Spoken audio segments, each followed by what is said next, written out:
શું નામ તમારું? મારું નામ પારુલ ખત્રી છે, પારુલ મનોજભાઈ ખત્રી. બરાબર. મતપેટીમાં શું ખુલશે? મને નહીં ખબર. કોણ જીતશે?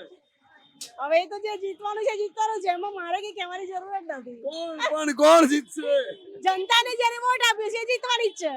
પણ કોને જનતાએ વધુ વોટ આપ્યો? બીજેપી.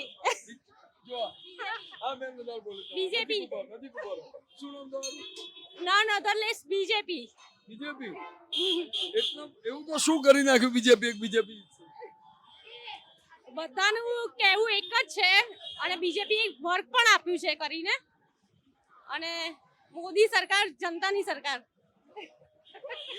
જનતા માટે જનતા વડે બનેલી હે. તો પેલું લોકશાહીનું સૂત્ર બોલી ગયા. જીતશે મોદી સાહેબ જ. મોદી સરકાર જ આવશે. પણ રાહુલ ગાંધીએ તો બહુ મહેનત આ વખતે કરી છે ને, ગામે ગામ ફર્યા છે. પેલી પેદલ યાત્રા કરી હતી 4000. He is doing out of league.